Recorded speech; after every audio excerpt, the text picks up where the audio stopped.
ओम श्री गुरु बसवलिंगाय नमः। ओम नमः शिवाय। सभी शरण बंधुओं को शरणु शरणार्थी, मेरे प्यारे भाइयों और बहनों, आज 888 जन्म जयंती विश्व गुरु बसवनाथ जी का, तो उनके बारे में कुछ जानकारियाँ आपको देने जा रहा है। विश्व गुरु बसवनाथ जी जो है, उन्होंने महान क्रांतिकारिता, कैसा क्रांतिकारिता, हमारा देश में बहुत बड़ा बीमारी, ये धार्मिक बीमारी, इसको ठीक करने में वो बहुत बड़ा क्रांतिकारी कदम उठाया था। हमारा देश में लैडर टाइप्स ऑफ सोसाइटी था, ब्राह्मण, क्षत्रिय, वैश्य, शूद्र, तो ऊपर नीचे हमारा देश में ये बहुत चलता था। तो उन्होंने आके सब जात को इकट्ठा करके हम सब एक है, जो पीते हैं जल वो एक ही है, जो लेते हैं सांस वो सब एक ही है, हमारा जो खून है वो सब का लाल है, हम सब एक ही है, ऐसा उनका संदेश था। ये संदेश से उन्होंने सबको इकट्ठा करके, सब जात को इकट्ठा करके, सब के लिए उन्होंने धर्म दीक्षा दिया। तो उनका नज़र में सब सर्वश्रेष्ठ था। जात का नाम से जो शोषण हो रहा था उसको ख़त्म करने के लिए वो बहुत बड़ा कदम उठाया, सबको आत्मलिंग दीक्षा दिया। ये जो आत्मलिंग है, ये पहनने के बाद में जात पात सब खत्म हो जाता है। तो उन्होंने घर छोड़ के भाग गया 8 साल में। क्यों भागा? तो पूछ रहा था, छोटा बच्चा, एक ब्राह्मण परिवार में उनका जन्म हुआ था। तो उन्होंने पूछा, मेरे से बड़ी मेरा बहन है, तो उनको पहले दीक्षा दीजिए, उनको पहले जनेऊ दीजिए, ऐसा उन्होंने बोला उनका पिताजी को। उनका पिताजी ने साफ साफ मना किया, ये शास्त्रों में नहीं है, ये हमारा परंपरा नहीं है, ऐसा नहीं दे सकते, स्त्री शूद्र होता है, ऐसा बोला। इन्होंने पूछा, स्त्री कैसा शूद्र होता है? तो महीने महीने उसको मेंसेस होता है, जो मासिक ऋतु चक्र जो महिलाओं का होता है, उसका वजह से उसको शूद्र कहा जाता है, ऐसा बोला। तो बसवेश्वर जी ने पूछा, अपा जी वो कैसा अनटचेबल होता है, वो कैसा अपवित्र होता है? उससे हमारा जन्म हो गया, जो मेंसेस है वो रुकने के बाद में हम पैदा हुआ, तो वो कैसा अपवित्र हो सकता है? ये मेरा दिल नहीं मान रहा है, तो आप पहले मेरा बहन मेरे से बड़ी है उसको दीजिए, जनेऊ पहना दीजिए, तभी मैं पहनूंगा बोल के वो पूछा। तो उनका पिताजी ने, ऐसा नहीं दे सकते, तुम घर छोड़ के भाग जाओ, तुम ये घर में नहीं रहना नहीं, पिताजी को तुम थोड़ा भी इज्जत नहीं करते, ऐसा उन्होंने गुस्सा से बोल दिया। तो वही बात से विश्व गुरु बसवनाथ जी ने घर छोड़ के चला गया, 8 साल का बच्चा, तो वो चला गया।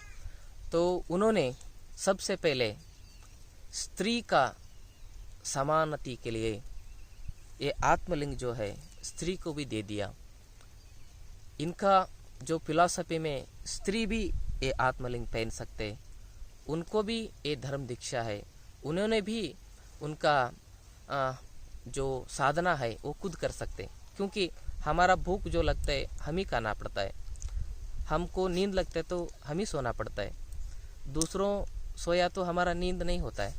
वैसे ही हमारा भगवान को हम ही पूजने के लिए सबके पास उन्होंने आत्मलिंग दिया।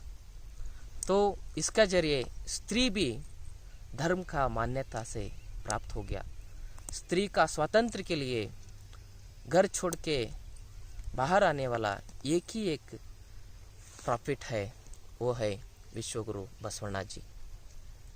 और उनका जो कायक कॉन्सेप्ट था, सब काम करके ही खाना चाहिए।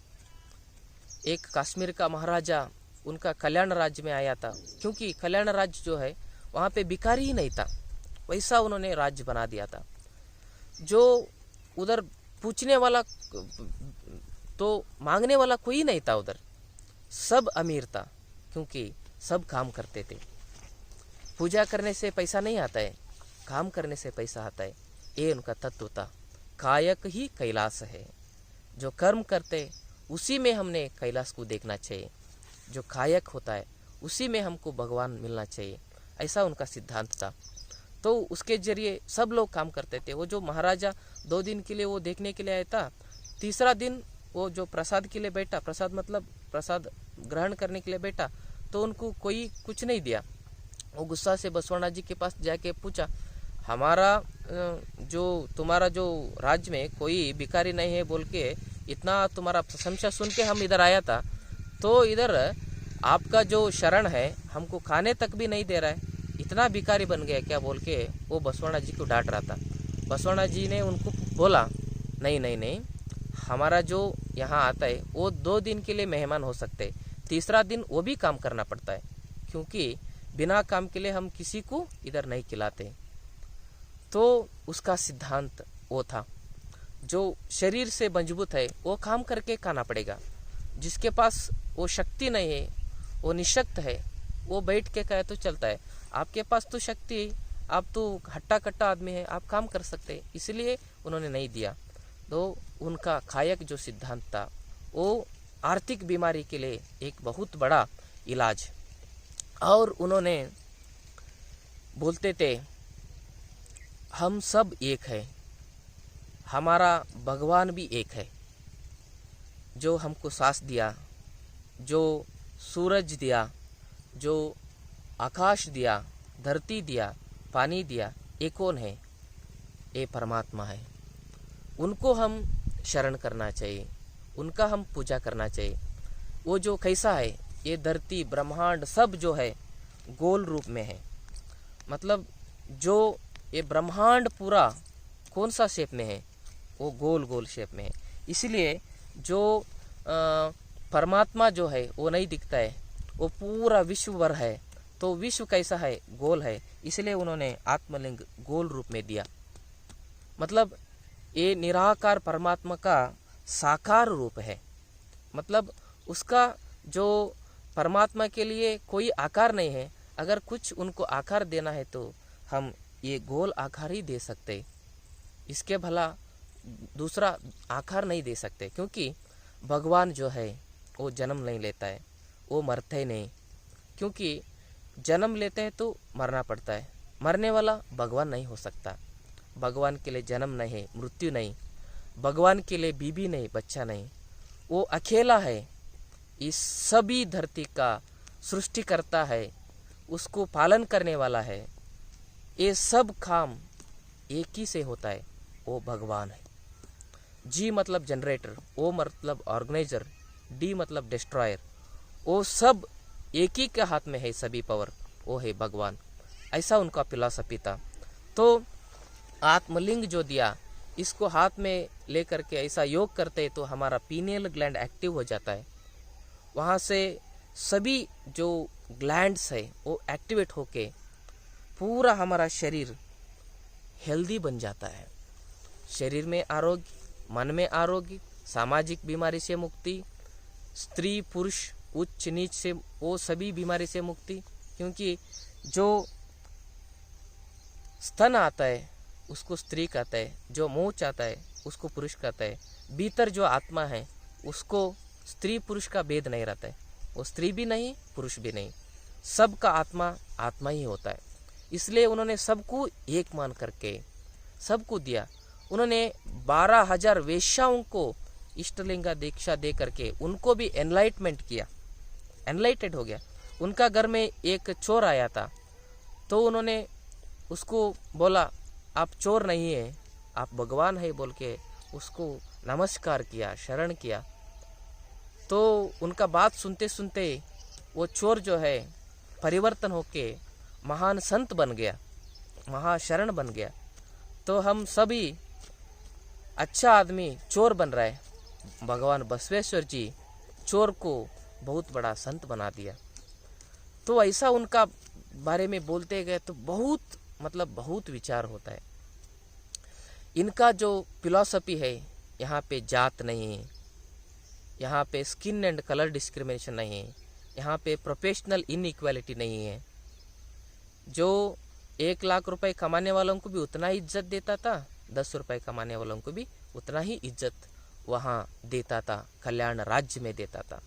उसका जो राज्य था वो सब सुखी था, सब वहाँ पे आत्मगौरव से जीता था।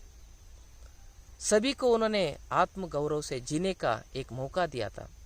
चमार को, खमार को, लोहारी काम करने वालों को, खेत में काम करने वालों को, ये सब वर्कर जो कैटेगरी है उसको शूद्र बना के बहुत शोषण जो करते थे, उनके खिलाफ इनका कायक था, इनके खिलाफ इनका क्रांति था।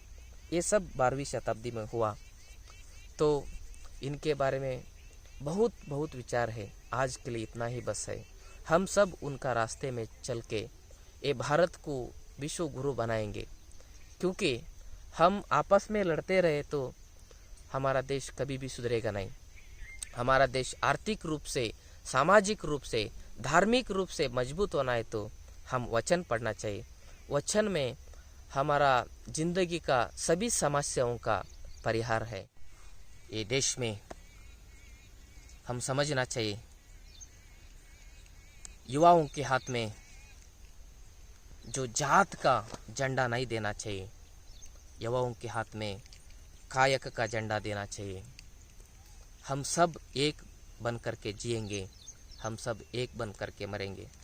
जब जात जात जात जात ये देश में बहुत जात का बहुत गंदा बीमारी लग गया, तो हमको कभी भी एक्सीडेंट होने पर हमको खून मिलता है, वो कौन सा जात वाला बोल के हम लेते हैं क्या? जात नहीं पूछते उस समय। तो हमको हार्ट अटैक हो गया तो हमारा ऑपरेशन करने के लिए डॉक्टर आता है, उसको कौन सा जात बोल के हम ऑपरेशन करवाते हैं क्या? ये सब जात छोड़ करके हम जीना चाहिए। इस देश आर्थिक रूप से, सामाजिक रूप से, धार्मिक रूप से सुदृढ़ होना है तो हम शरणों का मार्ग में चलना चाहिए। विश्वगुरु बसवण्णा का जो लिखे गए वचन है उसको पढ़ के हमारा दिमाग का बीमारी को हम ठीक करना चाहिए पहले। आज के लिए इतना बस है। सबके लिए शरणों।